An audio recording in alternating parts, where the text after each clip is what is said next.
crop sciences at the My own background is in soil science and soil chemistry. So today I wish to share with you some of the results of our first year of an NREC project looking at phosphorus, and specifically a form of phosphorus that we might be able to capture from waste streams, from cities, from industrial operations like mills, and to reuse that form of phosphorus for agriculture. So before I begin, phosphorus is coming up on a birthday. Any guesses as to how old phosphorus is turning in terms of its discovery as an element? No. Any guesses?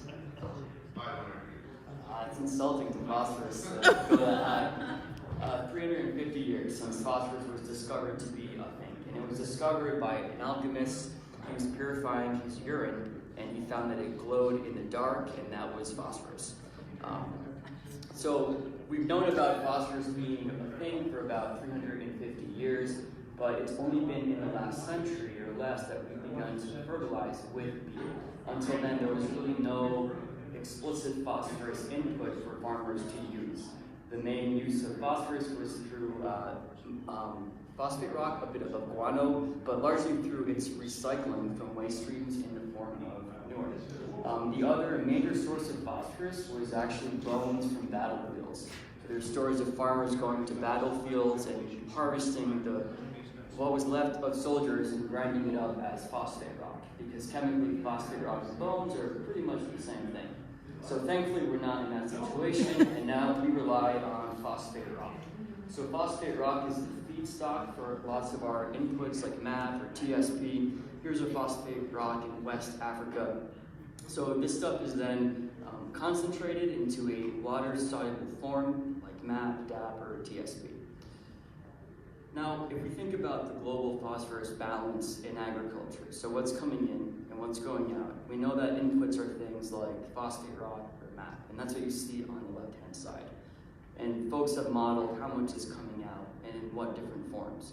And as you might expect, a chief export from crop systems is the grain itself. There's phosphorus embodied in that grain.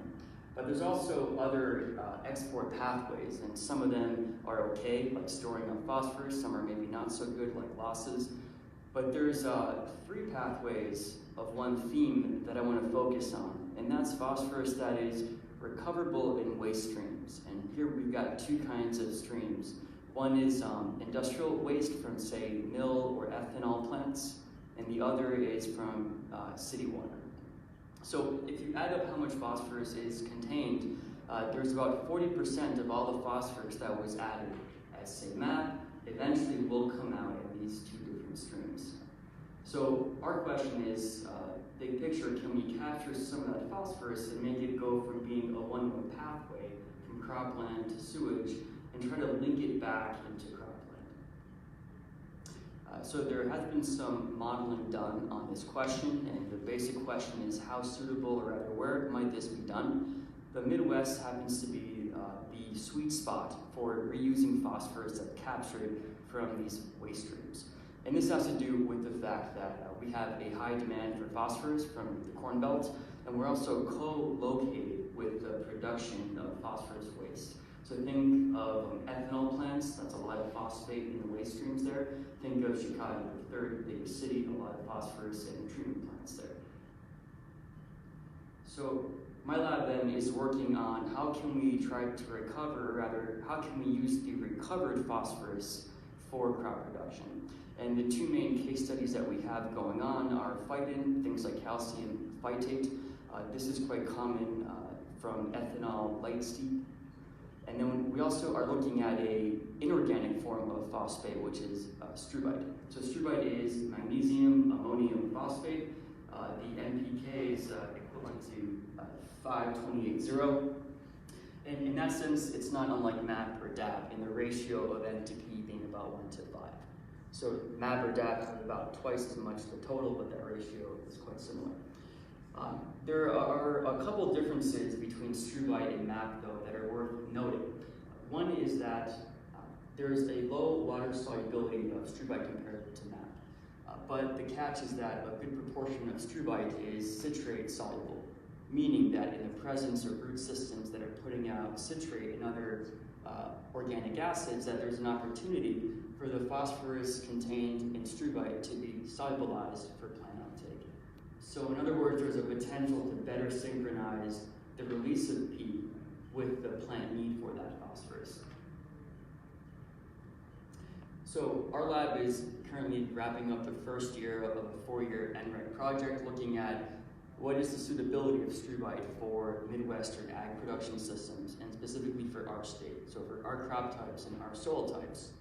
I bring this up because struvite has been looked at for different kinds of crops, like canola, like potato, and in different systems, like in Canada. So they've got different soils. Our question is for the context of Illinois. And so we've got 2 phases going on. The first is greenhouses, that's been finished, and then beginning this coming season is the field stage. So I'm here to tell you a bit about the results from the greenhouse stage. This was meant to bound the possibilities on how much struvite in different ratios with MAP can be used for crop production. So for this, we grew out soybean and corn to B12 and to R1, respectively, and we quantified the uptake of the biomass of the crop, as well as the loss risk potential of phosphorus, whether it was added as MAP, struvite, or a blend of those 2. So here are some of those findings.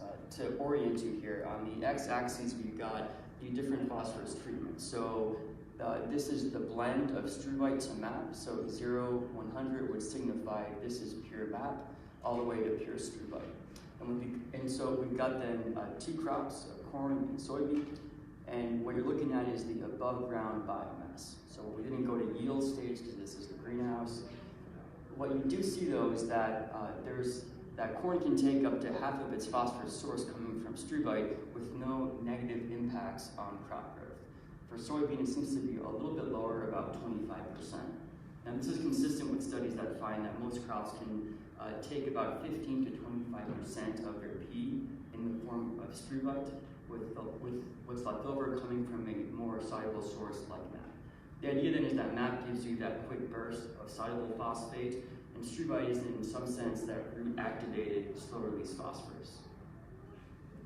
So we find that we can integrate struvite potentially into cropping systems. We can maintain crop yields insofar as this is a proxy of the field scale. So what about the potential environmental benefits? So I said that struvite is very lowly soluble in water. That might be a way for fall applied phosphorus to not be susceptible to DRP losses. And so to assess this, we sampled soils from that same greenhouse study, and we quantified DRP potential, so soluble orthophosphate, in 3 different layers. So the struvite or the MAP mix was applied in the top 3 inches, and then we quantified in each layer the concentration of DRP. And what we find is that in general, as we go from black to white, we're going from more struvite to more MAP. As we go from, in that direction, we find lower concentrations of DRP. So in other words, the more struvite in that blend, the lower the DRP concentration, the lower that loss risk. But recall that there was a penalty to crop production for the high struvite blends. So if we focus on a fair comparison, that would be for, for the 3 treatments that gave a similar corn biomass, which were pure MAP, 25, 75 struvite MAP, and then 50-50. There were no differences in above ground corn biomass. And even in this scenario, we find that there is a 20% decrease in DRP in surface soils. So this suggests that struvite might have potential to maintain crop yields while decreasing potential heat losses via DRP. Of course, this is the greenhouse. We have not measured yield effects. So the next step, beginning this coming growing season, is to scale up. We've got 3 sites in north and central state where we're looking at corn, soy, as well as a wheat, soybean, corn system. And we're looking at these same blends of struvite to MAP to see, in the real world, how does struvite hold up for crop yields, but also for DRP loss risk. Together, these 3 sites represent about 1/4 of all cropland in terms of the soil properties, We're hoping to add another site for next season in the southern part of the state in Franklin County that would extend not just the total acreage, but also to capture the soil types of the southern third of our state. So, in summary, it seems like, well, we know that the Midwest has got high potential to reuse these phosphorus forms, and it seems that the way that we can capture phosphorus as this precipitate of magnesium and ammonium, i.e. struvite, offers benefits both for crop production in that it can serve as a P input, but also potentially decrease P losses.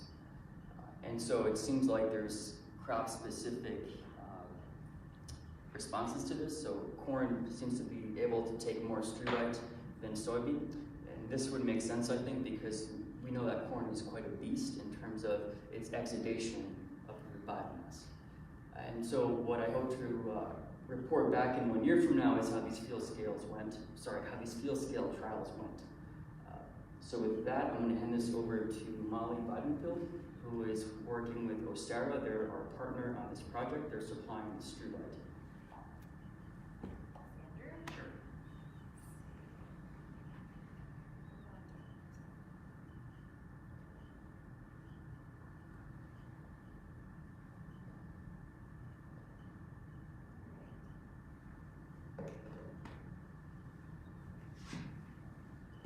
Hi everybody, I'm Molly Bidenfield, as Anna mentioned, and I work as the Vice President of Market Development and Sales for a company called Ostara. And essentially what we do is we actually take Crystal Green, a branded Crystal Green struvite product called Crystal Green, and we're out and actively selling that in the marketplace.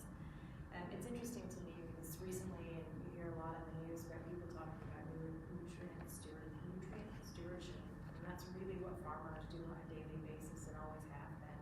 It's kind of come into the limelight as of late. It's great for me to be here. On the left, you'll see a picture. That's actually me, circa 1981. I grew up on a farm not actually too far from here in Cordova, Illinois. That's the home farm in the background, and on the right, that's actually my little girl, and same home farm in the background. And this was last July. So that is why I do what I do. That's why I'm here today, because this project that we're working on with Anderew in the University of Illinois, and then also the commercialization of our product and the sustainability of agriculture is actually really important to me. So when we look at things, when we look at struvite, you say, well, what does sustainable fertilizer look like for us, for Ostara? Essentially, we mine our phosphate fertilizer from wastewater. So it could be, as Andrew mentioned, any type of wastewater, whether it's municipal wastewater, industrial wastewater, phosphatic wastewater, any type of water that's used in a process that has a lot of phosphorus left over is actually right mining for us, in a way that we can actually bring that phosphorus to market in a very sustainable way. As Andrew mentioned, how does it work? That's really the winning question. It's phosphorus, only in some respects I would say it's better. So essentially, the main difference of our phosphate fertilizers compared to MAP, amongst others, is how it releases into the soil. So as Andrew mentioned, the citrate solubility is really the key for struvite, for Crystal Green. MAP and DAP are mostly water soluble, whereas struvite's minimal water solubility. And what that means is that we can still provide season-long phosphorus availability to the plant. And really depends on the root growth versus just how much water the phosphorus has been in contact with. You can see here on this graph, this is really the response to root growth and citric acid and how the Crystal Green fertilizer actually releases in response to that root growth. So where you have the granule volume in the green, you can see that starts to decrease as you start to get the root exudates after about 6 weeks' time and with the growth starting to actually come in contact with that granule and release it. So where is this important, you might ask? How does this really impact agriculture here in Illinois? We've done some studies on fall applied fertilizer and how much of the phosphorus, MAP and DAP, is left over relative to how much of Crystal Green is left in granule form in the spring. This study specifically was done at NDSU. And we looked at phosphorus at broadcast on the surface, as well as 2, 4, 6, and 8 inches into the soil. And what you can find as far as granule size is concerned, by the time you get to spring, you've got about 20% of your MAP or DAP remaining granule size, versus 98% of your crystal grain. Where that's going to be important is if you're going to end up in soils that are outside of that neutral zone, where you're going to have some phosphorus tie-up, likelihood that your MAP or DAP is actually usable and readily available for that spring planted crop is unlikely, versus crystal green still going to be there and ready for application and ready for your spring planting season. So what does our research show? You know, we've spent a lot of time, almost a decade, and a significant amount of invested dollars, making sure that we've got proof, agronomic research with leading institutions like the University of Illinois on the benefit that we can provide, because we know that's going to be important for growers as they're making their purchasing decisions. And basically what we see is that no matter what the crop is, if it can respond to season-long availability of phosphorus, then we see a positive yield result. We started with some pretty specific niche crops, like potatoes, that were high phosphorus users, high value crops. And we've since moved into broad acre crops like quinola, wheat, and corn. As you can see, we're working with Dr. Fred Bulow at the University of Illinois, as well as the project that we're working on with Anderew. But our investment doesn't stop there. We're actually continuing to invest in R&D, not only to support the work that we've done on crops to date, but also to look at other opportunities where we might be able to impact the sustainability of agriculture, potentially reduce phosphorus rates overall, but also have a new product development program where we can look at different blends and different granule components that can increase yields, and continue to look at the sustainability aspects that fertilizer can provide. So we're taking a lot of the work that Andrew's done. We commercialized it. We're active with about 73 retailers within the U.S. market. We also have strategic partnerships for distribution in Canada and the European Union. We have 14 sites worldwide that are operational right now. 3 of those are in Europe, 11 are in North America. But when we look at it as a whole in the Ostara team, we believe that the future of crop nutrition is here. We've got optimized yield, maximized efficiency, reduced runoff, economic returns, and sustainability components to not only the sourcing of our product, but also the usage of it. So we know we've got the right source, the right rate, the right time, and the right place. And the question really is this right now the ability for us as an agriculture group to go and look at what we can do from a sustainability